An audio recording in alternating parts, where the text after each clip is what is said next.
This is a very lengthy video. This video is mainly about the Gooner epidemic, the Gooner dilemma, whatever I decide to label this, whatever title you're seeing, that's the title of the video.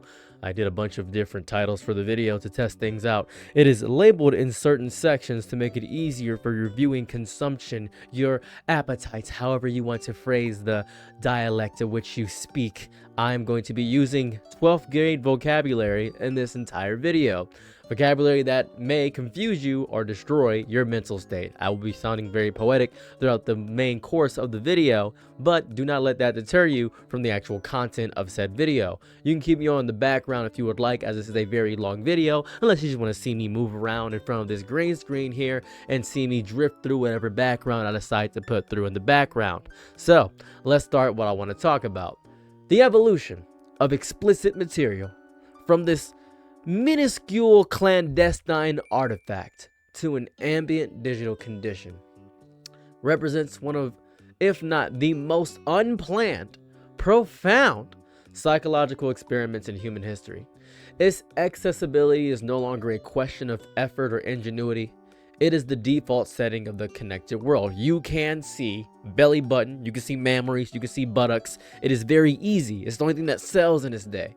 The entire cumbersome apparatus of procurement, the social networks of whispered information, the physical risk of discovery, the tangible crinkling evidence that demanded concealment, yes, I'm talking about your napkins, the nasty napkins, all those things, has been vaporized by pure efficiency. You can see a YouTube video on how to do it again effectively. You can find it anywhere. You can figure it out on accident. It pops up as a pop-up ad where you're trying to download specific music on sites.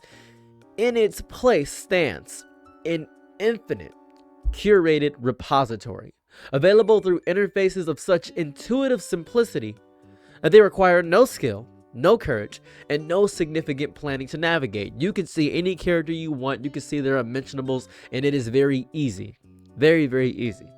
The transaction is complete in moments, conducted in absolute privacy on a device that also manages our banking and our groceries, be it your phone, be it your computer, anywhere and everywhere. The barrier ceased to be a locked drawer or a wary store clerk. No, it became the negligible friction of a swipe and a tap. This is not just easy access or easier access. It is the total integration of this content into the foundational substrate of the internet itself, making it as ordinary and as expectable as a weather update or a social media notification. You will see a men's or women's unmentionables, because that is the culture right now. It is in anime, it is in media, it is everywhere. And people, little buddies acting a little crazy down there, gonna have to whip the legless lizard and go crazy. That's what they're gonna have to do. That is the issue right now. This radical shift in the mechanics of access from, oh, I accidentally found a DVD on the ground that my dad left out, this is pretty cool, I didn't know this existed, to, alright, so if I go to Google, whoops, right there, that is open hole. That is the ease of how it's become. It is insane. Back in the day, we had 1G internet. We could barely get something on the family computer without figuring out how to get a private tab, and we had to do all this rigmarole to lie and say that's not our history.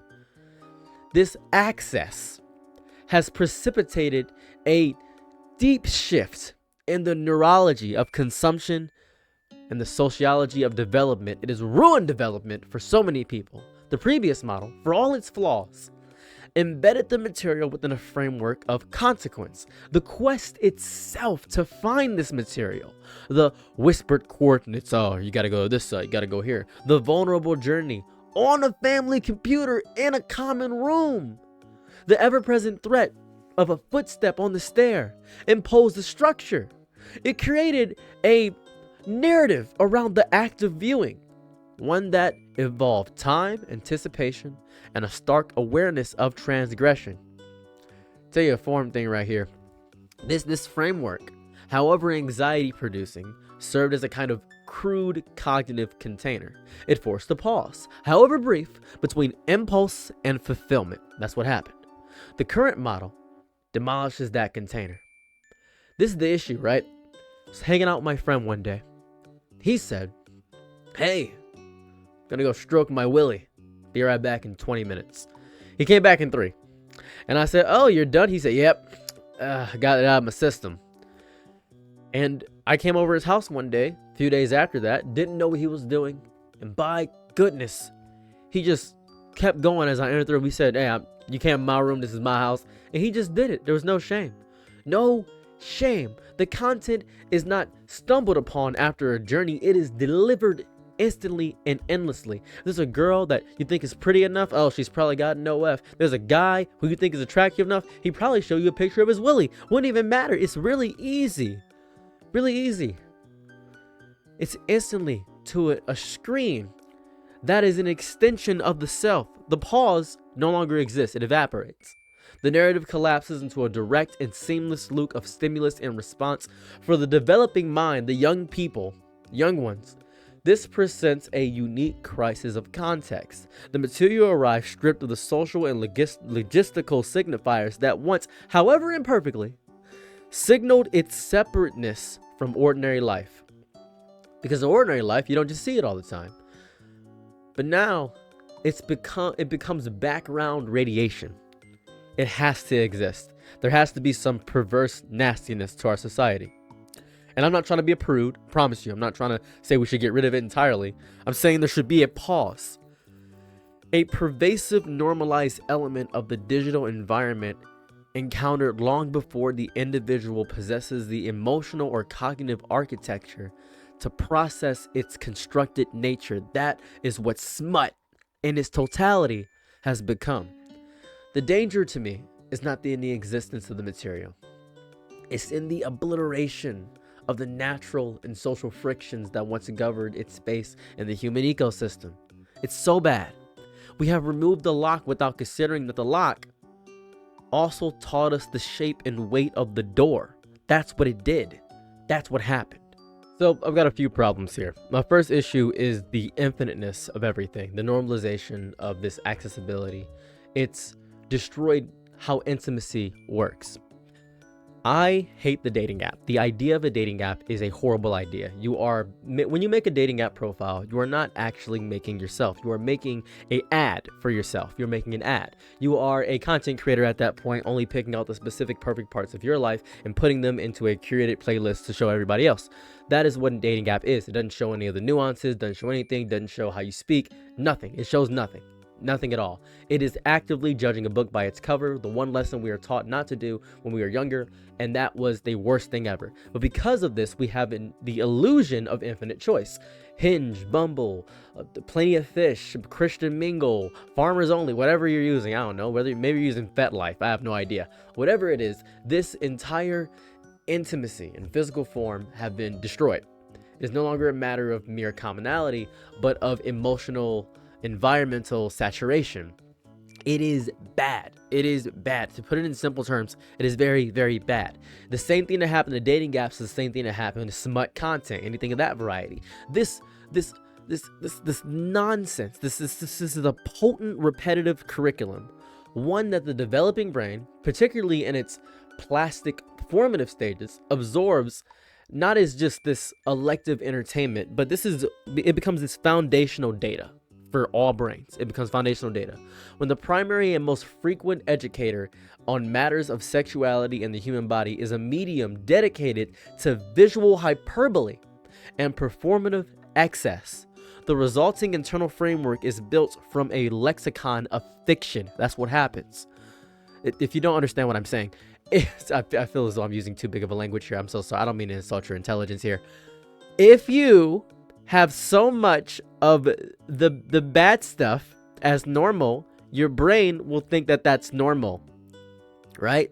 The baseline for normalcy becomes skewed towards the spectator, and it becomes spectacular, airbrushed, the anatomically improbable. Oh, every girl has to have a BBL, big butt. Every girl has to have large breasts. If she has small butt, she's worthless. This is insane. This is crazy. Unless she's part of the petite category. We don't see people as people. We see them as categories. Oh, you're dating a white girl, or you're dating a petite girl. Oh, she has a BBL. Oh, she's a black girl. Oh, this white girl is with the black guy, so she's getting blacks. Oh, this white guy must have a big penis because guess what? He's with a black girl. A black woman like guys with big, long, schlongs. This is great. You categorize people not based on their appearance. No, you're basing them off of the category in which you stroke it to. That's what you're doing. That's what's happening. Happened with the trans community so deeply. That's why trans is such a wildly popular category. Happened so nuts. Happened insanely. This establishes a cognitive disconnect, a persistent and low-grade dissonance where the organic, asymmetrical, and dynamically imperfect reality of human bodies and human touch is subconsciously measured against a fabricated ideal. The standard against which lived experience is judged and never intended to be human. It was engineered for visual impact. That's what happens. That's the idea of all promiscuous content. That's it. That's what it is. If you have it become normal, which it has become normal, we have created a permanent gap between expectation and attainable reality because it doesn't exist. It doesn't. This manufactured aesthetic has become so normal. It's a specific and pathological visual grammar. The prevalent archetype is one of curated impossibility. Bodies subjected to extreme dehydration, strategic cosmetic enhancement, digital manipulation, lighting designed to erase natural texture and shadow. She has to look baby-like, skin smooth. They have to be bigger than her head. The big mammaries have to be. The result is a homogeneous, just garbage, homogeneous iconography that systematically vilifies ordinary human characteristics. Let me explain what I mean. A natural hip curve, the softness of a relaxed abdomen, the gentle topography of flesh that shifts with breath and life. These are edited out of the visual narrative. Consequently, they are framed not as neutral or desirable traits, but as deviations from the newly established, artificially narrow norm. That's why so many people get BBLs or think their fat is bad or say, oh, I'm too fat. This lexicon teaches the observer to misclassify the healthy and the human as aberrant, unnormal, weird, strange. It inverts reality, making the authentic seem defective. You want the bizarro copy. A generation has been subtly, relentlessly trained to conduct a comparative analysis where their own bodies and the bodies of others are perpetually found wanting against a template that exists only as pixels and strategic biology. The inevitable collapse in self-regard is not a personal failure of confidence. It's the logical endpoint of being judged by a metric designed to be unobtainable. You can't get the crazy body. It's not possible. It's genuinely impossible. We've gotten so far beyond what a normal human looks like when it comes to what a lot of people want for what they crave. Most people see this aesthetic of the Gooner brain, whatever it may be. They say, oh, she has to have big, crazy lips with lip filler. She has to have a soft, subtle skin all the time, no stretch marks. She has to have big butt, big breasts. She has to have a very slim waist. She has like a One Piece character. It's nuts. It's crazy. It's the doll aesthetic. Represents this pinnacle, a fetishization of the synthetic where the highest form of allure is signaled by a resemblance to manufactured objects. Glossy, poreless, static, and deliberately devoid of the biomarkers of life. No sweat. Flush, idiosyncratic, I think it's idiosyncratic, right? Idiosyncratic movement.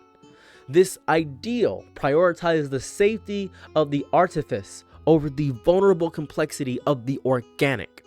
When the erotic ideal converges with the inanimate, it represents bad. It substitutes all the challenging, reciprocal dynamicism of human connection for the controllable passivity of an object. Over time, this recalibrates desire itself, making authentic intimacy feel bad, perilously unstructured, effortful, and emotionally dense by comparison. Why can I not deliver a pizza and simply get coochie? This is insane. The fantasy world offers a frictionless, demand-free experience reality with its necessary negotiations of mood, need, and mutual humanity. It begins to feel as if it's a burdensome compromised. I don't know why I can't say where I have braces in. I have Invisalign. It makes my words so bad. I want to speak more. I want to say more big words. I've been reading a lot, so I'm using the big words today. I think the most insidious element of this conditioning is this pervasive belief in personal immunity, right? I can't possibly be affected of this. It's the rational understanding that the medium is constructed does not stop you from actually being affected by it, right? Neural pathways are carved by repeated exposure.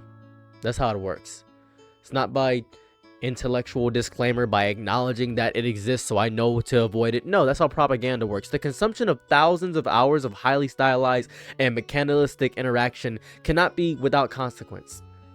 It's bad. It silently recalibrates expectation, inflating it to a sphere of perfection that lies outside of the domain of human possibility. This sets in motion a cascade of quiet psychological injuries, a chronic comparative insecurity that targets both the self and potential partners, a performance anxiety rooted in the disparity between cinematic artifice and embodied reality, a rational dissatisfaction where perfectly healthy connections are deemed inefficient and insufficient for their failure to match a phantom standard. The issue is not of the context, it's the volume, its persistence, and its neural embedding. The human mind possesses no evolved defense against this scale of curated sensory output. We don't. It's why your attention span sucks. It's why you seek it out in common things, why you look at butts that are big. It's crazy, it's nuts.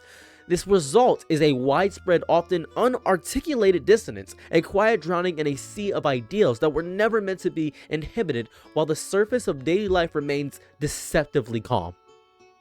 It's bad. We have such a change in the very medium of socialization, where prior generations developed their early frameworks for intimacy and physicality through a messy amalgam of lived experience, imperfect pure knowledge, and cultural abstraction. We don't have that. The current landscape offers a prepackaged, hyper-stimulative, and relentlessly available alternative curriculum. The brain, particularly during its formative stages, is an organ of pattern recognition. That's it. That's why so many kids are bad, because they witness their parents do bad things. That's what happens.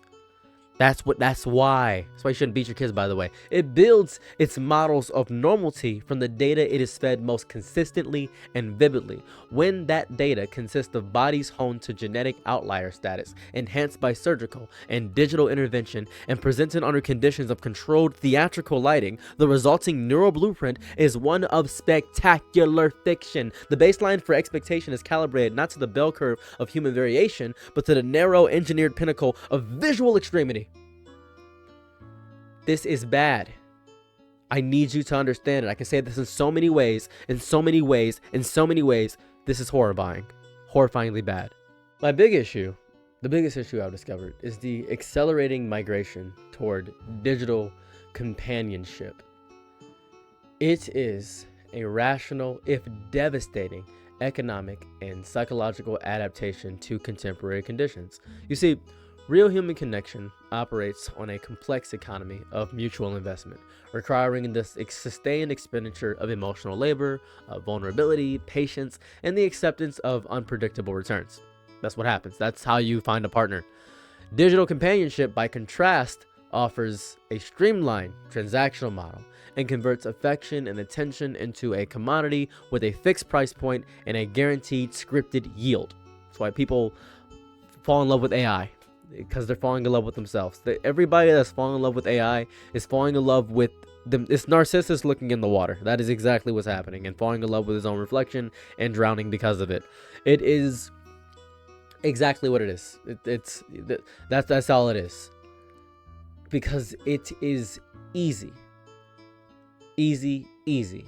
for a generation defined by financial precarity, depleted social energy, and anxiety, such anxiety around performance and rejection. This AI model is irresistible. It's completely irresistible.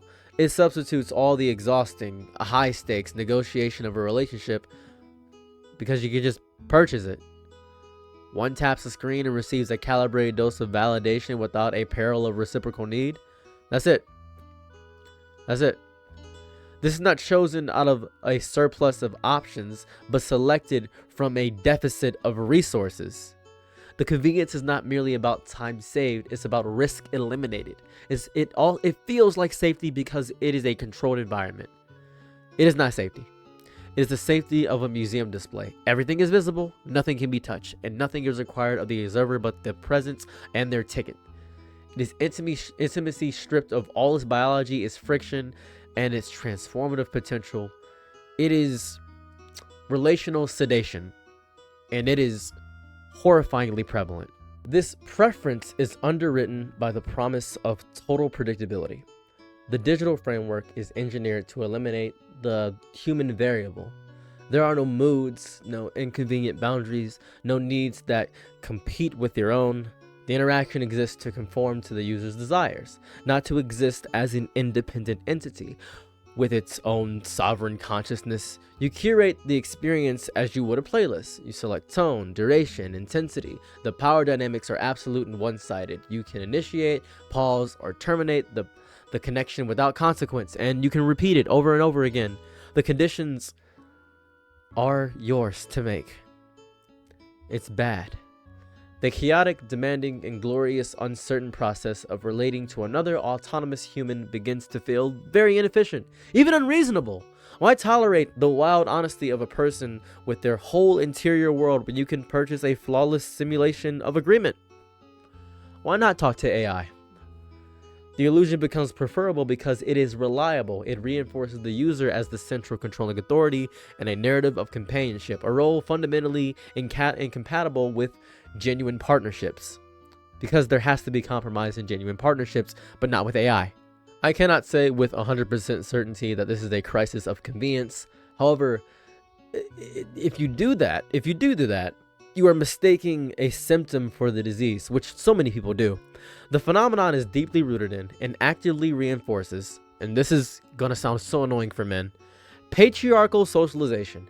For generations, a dominant cultural script has trained many men to view women not as fellow subjects with complex inner lives, but as objects that exist within a male-centric economy of service and pleasure. That is how women are viewed. Their value has been historically indexed to utility, as caregivers, as status symbols, as sources of domestic labor or sexual validation. Digital companionship is the apotheosis of this logic. It is the final purification of the object role. It removes the last vestiges of inconvenient humanity. The woman's own desires, her autonomy, her bad days, her right to say no, her need to be seen as a person rather than a function, right? What remains is a service provider. Of course, this feels easier. It is the effortless consumption of a product designed solely for consumption. It is entitlement distilled to its essence. The demand for intimacy without the burden of acknowledging, respecting, or engaging with the full complicated humanity of the other. This is the biggest issue when it comes to the AI models. So whenever I see somebody that is deeply in love with their AI, or on those Reddits where they talk to AI solely and have AI boyfriends or AI girlfriends, I know what they are. Because I talk to people, because I know how psychology works, because I know how brains operate. That is how I've lived my entire life. I learn people. That is how I live. I read. I do this. I'm not even scripting this video. Isn't that crazy? Oh my God. I'm not even scripting this video. This video is not scripted. No video I've ever made has been scripted realistically. I'm just yapping. But this leads to a systemic and systematic devaluation with corrosive social consequences. Each transactional interaction functions as this in reinforcement. It teaches that attention is a purchasable commodity. Their affection, that affection, whatever it be, should be guaranteed on demand, and that any deviation from this script embodied by a real woman with boundaries, opinions, and independent needs, that, oh my goodness, women are so difficult. It is a defect in the product, not a feature of personhood. Real relationships are subsequently downgraded from the central project of human life to optional, arduous side ventures. So this happens. The primary narrative of connection becomes the purchase algorithmic fantasy. This is a tragedy of mutual impoverishment. Men opting into this controlled stimulation forfeit the depth, growth, and challenging joy that only exists in the risky space between two sovereign selves. They trade the symphony of real connection for the elevator music of validation. Simultaneously, women are further dehumanized in the cultural imagination, reviewed from persons to a set of compare and contrast features against an impossible compliant digital standard. The patriarchal system creates a profound hunger for connection without vulnerability. The digital marketplace sells a perfect, deadening replica of that hunger's object. The result is not satisfaction, but a perpetuated starvation where everyone consumes and no one is nourished, but because the meal itself was never real. You're eating hologram food like Plankton did when he was eating food. That's hologram food, dude. That's what's happening. I've been yapping about the consequences of what the AI nonsense has done to people's mental brain. I have yapped about how Gooner content has become very prevalent and how it rewires your neurological pathways, but I'm going to offer some remediation of this preference because it requires a reconstruction of the social understanding of, you guessed it, intimacy. The prevailing model has been corrupted by market logic, reframing connection as a consumable service characterized by convenience and customability. This must be systematically dismantled and replaced with an education in rational and relational biology. The understanding that intimacy is not a product to be acquired, but a living process to be cultivated. It is inherently inefficient, requiring the sustained investment of attention, the tolerance of friction, and the capacity to navigate the unpredictable weather systems of another consciousness. The biggest issue I discovered with this entire thing is the fact that we need attention when the attention economy has stripped us of every single relevant thing inside of our brain that requires us to pay attention for more than 10 seconds. Hence why most people probably won't even finish this video or even get to this point, because they don't pay attention and they are doing something else because my voice may be droning to them, or the fact that I'm not speaking fast enough, or the fact that I'm just yapping overall. Formal education remains a glaring site of this failure, prioritizing abstract technical skills over the core competences of being human. A corrective curriculum would center emotional literacy. It would be great. Oh my goodness, I'm coughing. The mechanics of vulnerable communication, the nonviolent navigation of conflict, the practice of empathetic listening, and the radical reframing of a partner from a source of extraction to a collaborator in a shared project. This literacy would function as greatness. It would function as the baseline. When one is skilled in the arts of building real connection, the prefabricated transactional alternative ceases to appear as an upgrade and is revealed in its true state. A sterile simulation, a nutritional supplement replacing a full meal. Stop drinking Boost. Stop drinking any protein drinks. So stop it. Just calm down. Just please. Concurrently, and with unflinching directness, the patriarchal substrate that makes digital companionship so psychologically coherent must be excavated and dissolved. The pathology is not a personal failing of individual men. I don't think individual men are the issue here, but the logical endpoint of a cultural narrative that has historically framed women as instruments for male fulfillment, be it social, domestic, or sexual. This narrative teaches that affection, care, and attention are services to be rendered, entitlements to be claimed. The fix, therefore, is a cultural recalibration of monumental scale. It requires actively destructuring the entitlement to comfort and control within relationships. Men must be socialized into the competencies they were denied. The skill of emotional reciprocity. They gotta be emotionally reciprocal. Reciprocity? Reciprocity, right? I'm thinking of the word in my head, but I can't say it. You ever have those words? I've been saying health gauge instead of health gauge. Don't know where that came from. Sometimes I'll see a word and I won't know. It's in my head. I can see the word. Anyways, they need the courage to be vulnerable. The courage of specific vulnerability that seeks not to manipulate, but to connect. Because a lot of men like to manipulate their way into some coochie. And the respect that acknowledges a woman's full complex humanity. Separate this from his own needs. This is not some polite adjustment. I need deep neurotic rewiring. When a man learns to see a woman as a sovereign person with an intricate interior world, a world he is privileged to visit but does not own, the entire premise of purchasable companionship collapses. Its allure was always predicated on the avoidance of that exact recognition. You cannot address the symptom of digital retreat without dismantling the architecture of entitlement that constructed the retreat as a desirable escape. I will not have this be not resolved. The most important part of my entire rant is that this recalibration in totality must be supported by the physical and social archetype of community. The atomization of modern life, the collapse of the third place, the financialization of social interaction, the replacement of communal bonds when networked with performance creates the vacuum that digital substitutes so easily fill. Human neurobiology is designed for embodied connection. We are social creatures, mind you. That's what it is. It's for the subtle exchange of pheromones and microexpressions, for the shared silence and the spontaneous laughter that cannot be generated. A public policy and cultural shift must actively engineer opportunities for this connection. This means designing and subsidizing accessible, welcoming public spaces where interaction is encouraged without a price of entry.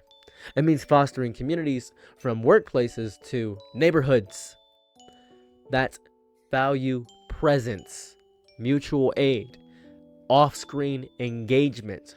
A robust, real-world community provides a natural counterweight to digital escapism. It offers a web of belonging that satisfies the core human hunger for recognition and place. When an individual is woven into a tangible network of support and friendship, the impulse to purchase this nonsense affection diminishes. The digital companion is revealed to the entire world. It is inadequate. You need the nourishing reality of being known within a community. Rebuild the garden of real connection, and the plastic flowers lose their appeal. Thank you so much. Sorry, I want to point this out. I apologize for using so much big language today. I just got done reading a book, and it was really good, so I thought I'd use all the language I learned in the book. And this confused you or made you confused or in some capacity, I won't speak like this all the time. I just thought it'd be fun for a video to have some fun. A lot of people keep saying, you script these, right? I don't script a thing. If you want to support me in any capacity, I have a Patreon. It is linked in the description, and I think I'm going to put it in the top comment. If not, whatever. Have a lovely day or night wherever you're at. Tell me your thoughts about Gooner content and how you deal with it. Have a lovely day or night. Let me know if you finished the entire video. I'm out. Peace. Bye. I'm your Nick and Night, be my lover. Ooh, happy to try what you need. Your world, I love to live in it. Ooh, I love the ride when you're free.